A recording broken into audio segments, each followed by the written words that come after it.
Cara kerja tahap pertama ialah sintesis aspirin, yaitu timbang 3 gram asam salisilat. Fungsi penggunaan asam salisilat karena dalam pembuatan aspirin bereaksi dengan asam asetat anhidrida mengubah gugus hidroksil fenolik dari asam asetat menjadi ester asetil. Ditambahkan 9 mili asam asetat glasial ke dalam beker gelas, aduk et homogen. Fungsi digunakan asam asetat glasial karena tidak mengandung air dan mudah menyerap air, sehingga air yang dapat menghidrolisis aspirin menjadi salisilat dan asetat dapat dihindari. Kemudian ditambahkan 3-4 tetes asam sulfat pekat.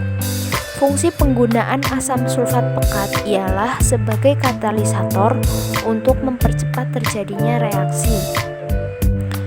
Kemudian dipanaskan di kompor listrik selama 15 menit sambil digoyang dengan suhu 50-60 derajat Celcius.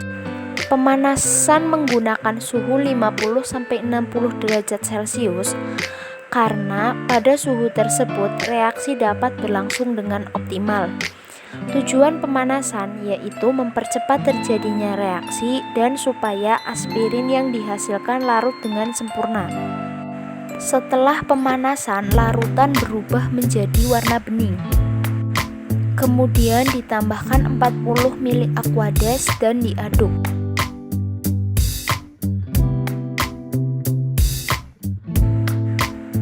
Didinginkan di baskom yang telah diberi es batu hingga 30-60 menit.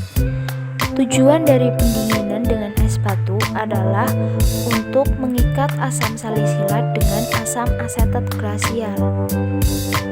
Kemudian disaring menggunakan corong Bachner dengan bantuan pompa vakum. Saring hingga air tidak menetes lagi.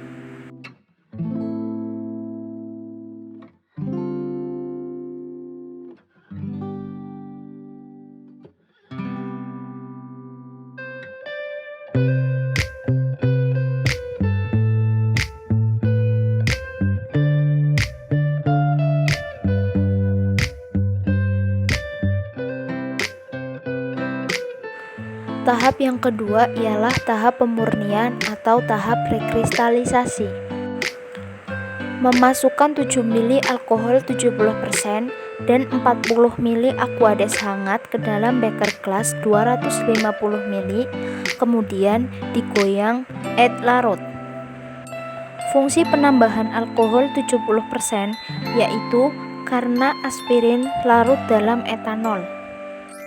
Tambahkan kristal aspirin hasil penyaringan diaduk et homogen. Kemudian dipanaskan di atas kompor listrik sambil diaduk et kristal larut sempurna. Hasil larutan berubah warna menjadi bening yang menunjukkan larutan sudah tercampur. Kemudian tutup kembali dengan aluminium foil agar larutan tidak menguap. Didinginkan pada baskom yang telah diberi es batu selama 1 jam sampai terbentuk kristal seperti jarum. Fungsi es batu pada tahap rekristalisasi adalah untuk membantu membentuk kristal. Kemudian timbang kertas saring kosong. Selanjutnya, saring dengan menggunakan corong Bachner dibantu dengan pompa vakum. Sisa kristal di dalam beker gelas dicuci dengan menggunakan alkohol 70% sebanyak 7 ml dan Aquades sebanyak 40 ml.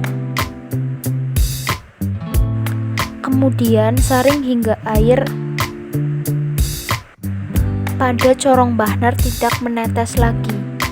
Setelah disaring, kristal yang diperoleh di oven terlebih dahulu agar kristal lebih kering. Di oven berfungsi untuk menguapkan pelarut. Setelah kurang lebih 15 menit, kristal diambil lalu ditimbang. Pada proses penimbangan, massa kristal yang diperoleh yaitu sebanyak 3,081 gram.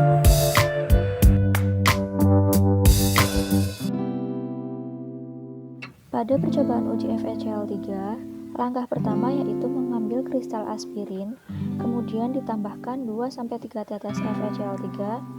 Fungsi dari uji FeCl3 yaitu agar dapat mengikat suatu senyawa fenol dan dapat membentuk senyawa kompleks berwarna ungu.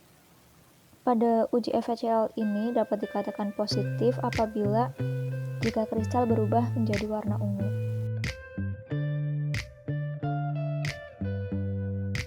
Selanjutnya adalah uji pada FTIR.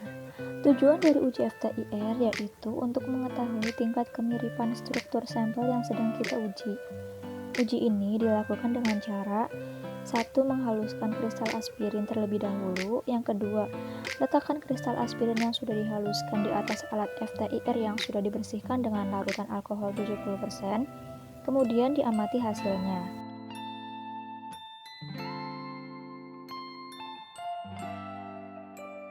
Selanjutnya, bersihkan kembali alat FTIR dengan menggunakan larutan alkohol 70%.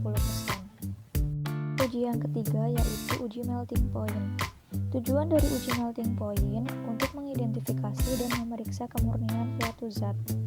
Uji melting point ini dilakukan dengan cara yang pertama memasukkan serbuk kristal aspirin ke dalam pipa kapiler sambil diketuk-ketuk. Kemudian pipa kapiler tersebut dimasukkan ke dalam alat melting point untuk mengetahui suatu titik leleh dari sampel yang telah dibuat.